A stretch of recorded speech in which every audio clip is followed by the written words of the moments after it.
Oke, Assalamualaikum warahmatullahi wabarakatuh.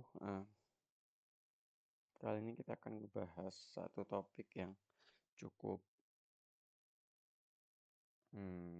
sering diperbincangkan gitu ya, oleh pengajar ataupun oleh siswa-siswa, khususnya siswa yang baru jadi mahasiswa gitu ya. Ketika cerita ke adik kelasnya gitu ya, tentang pindah ruas. Ada yang strict banget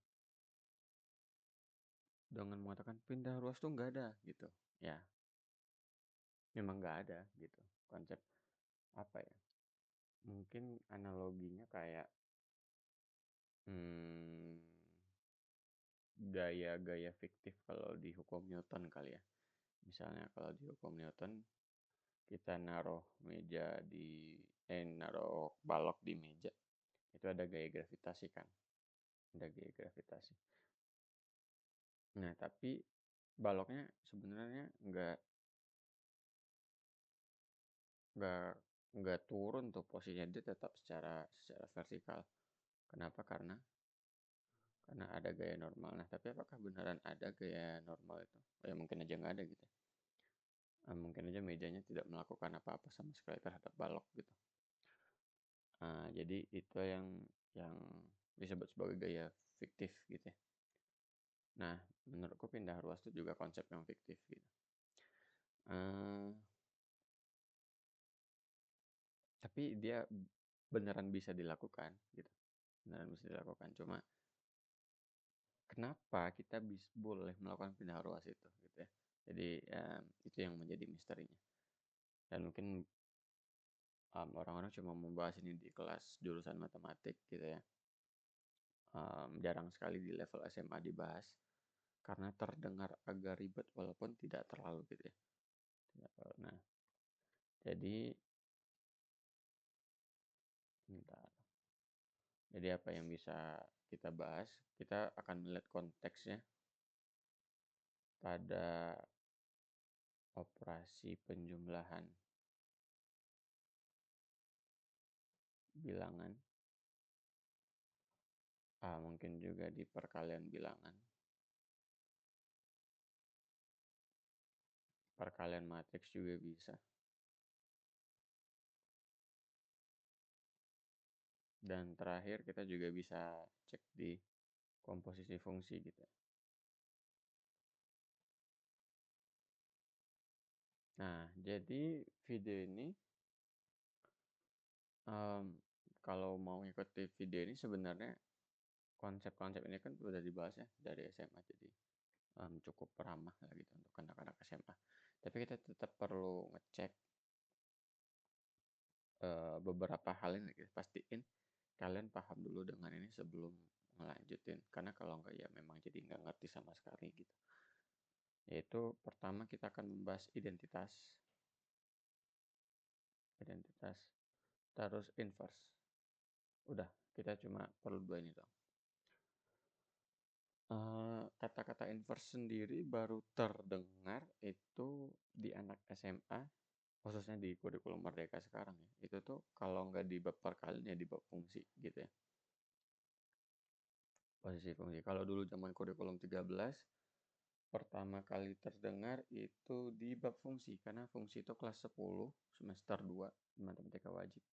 Sedangkan matriks itu kelas 11, semester 1. Jadi, pasti dengerin duluan di komposisi. Nah, tapi ini akan kita bahas. Kita akan ngebahas apa itu identitas dan apa itu inverse. Walaupun sebenarnya identitas dan inverse ini sebenarnya sudah ada sejak kita dari zaman SD dulu gitu. Itu ketika kita bahas penjumlahan dan perkalian gitu. Mungkin dulu kita di SD belajar ada sifat komutatif, asosiatif. Saya tidak tahu di kurikulum 13 ke atas gimana, tapi di KTSP tuh saya ingat banget di bukunya ditulisin ada sifat komutatif, distributif, asosiatif gitu ya. Nah, jadi sebenarnya sudah ada tuh. Termasuk identitas dan inverse ini harusnya juga sudah ada. Gitu. Jadi kita akan bahas itu gitu ya. Jadi kalau kita belajar di teori grup, Biasanya yang salah satu teori grup itu kan membahas himpunan, terus sifat-sifat di dalamnya kayak apa gitu. Salah satunya misalkan grup, misal kita punya himpunan tertentu terus operasinya apa, pasti bakal dicek identitasnya apa, inverse-nya apa. Biasanya tipe soalnya kayak ngebuktiin apakah ini identitas dari grup ini atau bukan, apakah ini inverse atau bukan, kayak gitu. Nah, identitas sendiri itu sederhananya ini definisinya mungkin sangat tidak baku ya, gitu, karena kepikiran dari otak aja, tapi ceritanya ya kurang lebih kayak gini, yaitu identitas adalah hmm, operasi, bukan operasi ya. Kalau di grup itu berarti kayak anggota himpunannya gitu ya. Atau kalau dalam konteks bilangan atau matriks ya, si bilangan itu si matriks itu gitu ya. Jadi karena kita konteksnya bilangan, matriks, fungsi yang apabila dioperasikan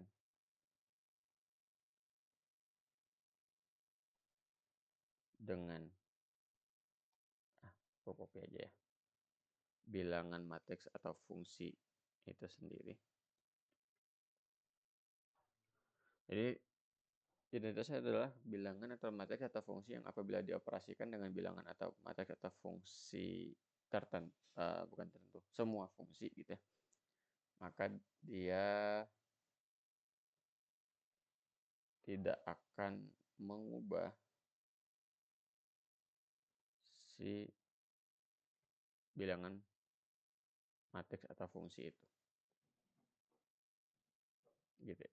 Wah, agak ribet ya. Nah, contohnya gini, misalnya di operasi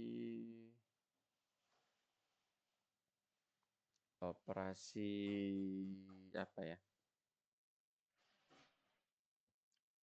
Operasi penjumlahan deh, operasi penjumlahan bilangan. Nah, di operasi penjumlahan bilangan, kita punya identitasnya adalah 0.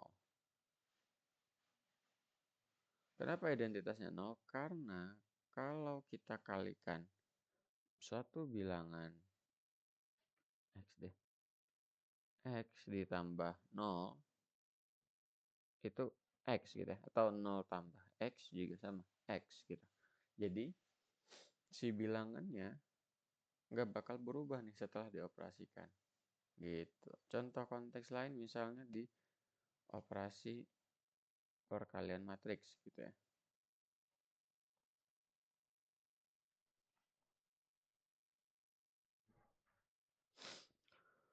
Pada operasi perkalian matriks, coba apa identitasnya? Identitasnya adalah ya matriks identitas gitu ya. Karena apa? Karena kalau misalnya kita punya matriks A dikali identitas, itu dia tetap jadi A, atau matriks identitas dikali A dia jadi A gitu ya. Jadi dia tidak mengubah si objeknya gitu, si anggota himpunannya setelah dioperasikan gitu. Nah, itu kita bahas identitas dulu. Terus kita bahas inverse. Inverse ini berhubungan dengan identitas gitu ya. Jadi kalau ada identitas biasanya harus ada inverse gitu. Nah, apa itu inverse? Inverse adalah ya balik lagi sesuaikan dengan konteks, yaitu bilangan atau matriks atau fungsi yang apabila dioperasikan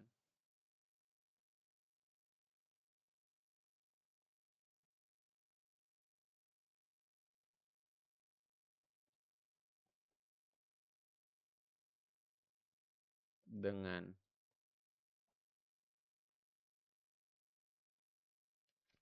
uh, bilangan atau matriks atau fungsi asalnya akan menjadi, atau bukan menjadi, menghasilkan identitas. Nah, ya jadi inverse itu kebalikan dari himpunannya, gitu ya. Contoh-contoh. Misalnya lagi-lagi kita ambil pada operasi penjumlahan bilangan. Pada operasi penjumlahan bilangan, misalnya kita punya yang mau dicek adalah 1.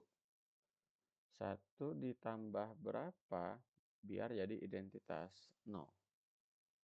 Nah, maka identitasnya itu adalah min 1 gitu ya. Karena apa? Karena biar ketika dijumlahin dengan 1 hasilnya 0. Maka di sini kesimpulannya inverse dari 1 pada operasi jumlah adalah min 1 gitu ya. Sekarang gimana kalau pada operasi kalau pada operasi perkalian matriks agak ribet ya.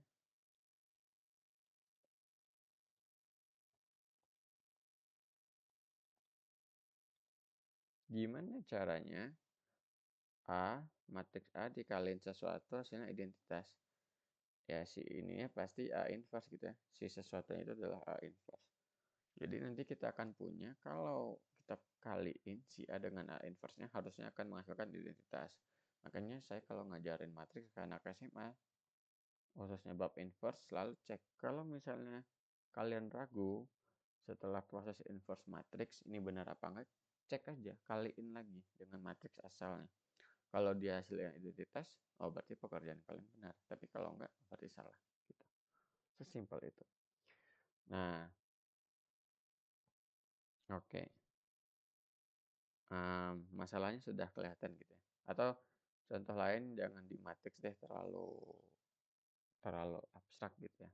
Contoh lain misalnya pada operasi perkalian.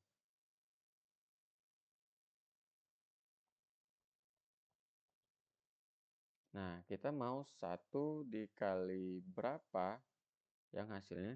Nah, jangan 1. Identitas di operasi perkalian itu adalah 1. Kenapa? Karena bilangan berapapun kalau dikali dengan 1 hasilnya tidak berubah. Nah, gitu ya. Maka kalau mau nyari inverse-nya, yang akan kita tanyakan adalah misalnya 5 gitu ya. 5 dikali berapa yang hasilnya adalah 1. Berarti si sesuatunya itu adalah 1/5. Maka di sini kesimpulannya inverse dari 5 pada operasi perkalian adalah 1/5 gitu ya. Atau 5 pangkat min 1 biasanya tulisnya gitu. Sama aja gitu ya. Nah, intinya itu begitu. Gitu. Jadi, inverse itu adalah pasangan si objeknya itu yang kalau dioperasiin, dia akan menghasilkan identitas. Nah, terus mana nih hubungannya dengan pindah ruas? Oke, pindah ruas. Pindah ruas. Sebenarnya apa yang terjadi waktu pindah ruas? Contohnya pada penjumlahan dulu ya, pada penjumlahan. Misalnya X tambah 2 sama dengan 3. Nah, berapakah X-nya? Gitu ya. Oke. Yang kita lakukan adalah kan goals-nya itu kita pengen agar hanya X yang ada di ruas kiri gitu ya. Di bagian kiri sini kita cuma mau ada X nih, nggak mau ada yang lain gitu. Nah, gimana caranya biar hanya X yang ada di ruas kiri? Jadi harus terbentuk, berarti nanti goals-nya adalah X ditambah identitas sama dengan sekian gitu ya. Jadi pokoknya di sini harus ada identitas.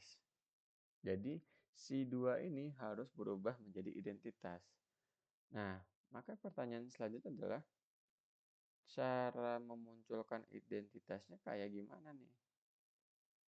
Cara memunculkan identitas. Oke. Nah, itulah fungsinya inverse. Jadi harus dioperasikan dengan inverse. Nah, karena ini konteksnya adalah pada kesamaan, maka dia harus seimbang. Jadi kalau kita operasikan inverse sesuatu di ruas kiri juga harus dioperasikan di ruas kanan. Maka harus dioperasikan dengan inverse-nya, yaitu pada kedua ruas. Jadi ini adalah alurnya. Nah, eh, inverse dari 2 itu adalah min 2 gitu ya. Min 2. Maka kita harus operasikan, ini kita harus tambah dengan min 2 gitu ya. Jadi kita punya di ruas kiri X tambah 2 tambah min 2 sama dengan 3 ditambah min 2 gitu. Yang mana ini akan menjadi identitas. Identitasnya adalah berapa? 0. Berarti X tambah 0. Yang ini 3 kurang 2. Nah, gitu. Atau jadinya X sama dengan 3 kurang 2. Belum dihitung dulu 3 kurang 2. Tapi di sini terlihat bahwa min 2 ini muncul sebagai konsekuensi operasi inverse, memunculkan inverse. Jadi, memunculkan inverse artinya dia muncul nih si min 2-nya. Maka kita simpulkan bahwa pindah ruas itu artinya adalah operasi dengan inverse pada kedua ruas. Sebenarnya itu. Tapi yang terjadi adalah di ruas yang lain ada yang jadi identitas nih. Sehingga kalau dia udah jadi identitas, dia jadi hilang. Dia jadi nggak kelihatan. Kayak gitu. Jadi itu pindah ruas gitu ya. Coba kita aplikasikan misalnya pada fungsi komposisi. Fungsi komposisi. Misalnya kita punya F komposisi G 3 tambah 2X sama dengan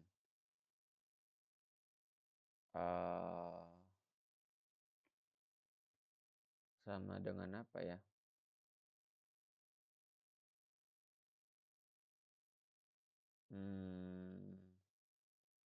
Sama dengan F juga deh. F 2X tambah 3 gitu.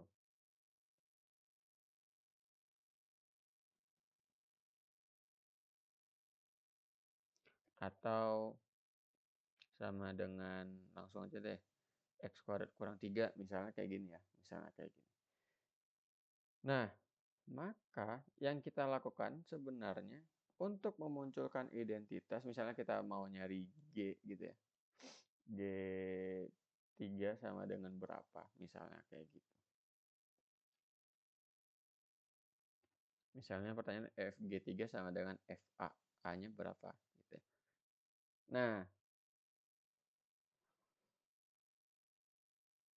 gini deh. G3 sama dengan F inverse A. A-nya berapa gitu. Nah, yang kita lakukan adalah untuk memunculkan identitas agar di ruas kiri hanya G yang muncul. Berarti goals-nya adalah di ruas kiri hanya ada F. Sorry, bukan hanya ada F. Hanya ada G 3 tambah 2X. Artinya si F-nya hilang. Nah, gimana caranya? Berarti harus dioperasikan dengan G, gitu ya. Jadi tujuan akhir kita adalah ini, membentuk I komposisi G, gitu ya. Dengan I itu adalah identitasnya komposisi, yaitu sama dengan X, gitu. Jadi yang kita lakukan adalah operasikan kedua ruas dengan inverse-nya kayak tadi.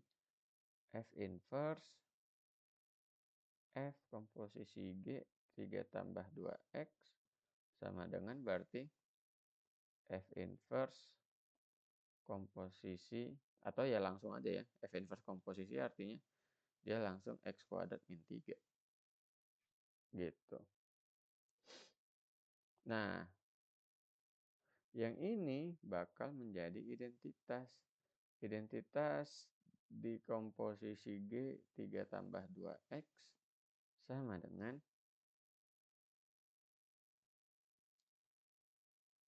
F inverse X kuadrat min 3. Nah, ini operasi komposisi dengan identitas akan menghasilkan, ya tidak, si fungsi awalnya aja gitu ya, tidak akan mengubah fungsinya. Berarti jadinya kita punya G 3 tambah 2X sama dengan F inverse X kuadrat min 3. Intinya sampai di sini gitu. Intinya sampai di sini. Nah, jadi lagi-lagi di sini ditunjukkan bahwa sebenarnya tuh kalau kita ngecek anak-anak SMA atau guru-guru bimbel gitu ya, yang dilakukan adalah aku tandai dulu di sini, tandai dulu di sini. Nah, kita awalnya punya F komposisi G 3 tambah 2X sama dengan X kuadrat kurang 3. Maka ini kan F dengan input G 3 tambah 2X gitu ya. Ini sama dengan X kuadrat kurang 3. Nah, yang sering dibilang adalah yang di luar masuk ke dalam kurung. Yang di dalam kurung keluarin semuanya. Maka kita punya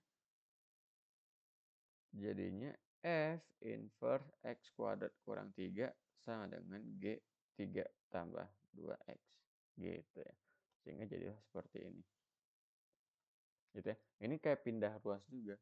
Tapi pindah ruas yang terjadi adalah sebenarnya karena kita operasikan dengan identitas. Contoh lagi yang lebih sering dilakukan, misalnya pada operasi perkalian gitu ya. Yaitu kita punya misalnya 3X sama dengan 6.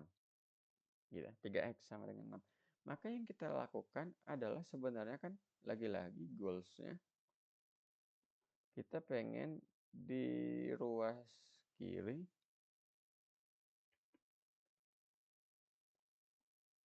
hanya ada X gitu ya. Artinya nanti I dikali X sama dengan 6. Itu adalah identitasnya. Di mana pada perkalian tadi identitasnya adalah 1 gitu ya. Nah, gimana caranya biar muncul 1? Jadi kita harus kalikan ini dengan inverse-nya, yaitu 1/3. Ini jadi 3, sorry. Ini jadi 1/3 dikali 3X sama dengan 1/3 dikali 6. Ini menghasilkan identitas. Berarti jadi X doang, sama dengan 1/3 dikali 6. Jadi kelihatan bahwa operasi pindah ruas pada perkalian itu adalah pembagian. Kenapa pembagian? Karena pembagian atau 1/3 itu adalah inverse dari si 3-nya. Gitu. Maka dari sini kita bisa melihat pindah ruas pada perkalian itu sama dengan memunculkan inverse, yaitu jadi pembagian gitu ya, pada kedua ruas. Gitu. Jadi prosesnya itu. Nah, cuma karena ini jadinya identitas, kan capek ya. Misalnya sekali, dua kali, tiga kali, oke lah kita tuliskan identitas dikali X sama dengan X. Tapi kan lama-kelamaan kita udah tahu identitas kalau dikali X ya jadi X. Jadi kita nggak perlu tuliskan, maka seolah-olah yang awalnya 3X sama dengan 6, tiba-tiba X sama dengan 6/3. Kenapa tiba-tiba? Ini bukan tiba-tiba. Ini kita udah tahu dia ada inverse-nya sepertiga. Inverse-nya sepertiga. Terus perkalian identitas dengan X tidak mengubah apa-apa. Jadinya langsung begitu. Gitu. Jadi kita tidak perlu berdebat apakah pindah ruas ini perlu atau enggak. Yang lebih perlu ditekankan adalah paham atau enggak gitu ya. Gitu. Tentang konsep pindah ruas. Karena kalau pindah ruas doang, yang sering saya amati itu adalah misalnya ada 2X sama dengan 4. Nah, ada aja nih yang mikir X-nya adalah 4 kurang 2 gitu ya.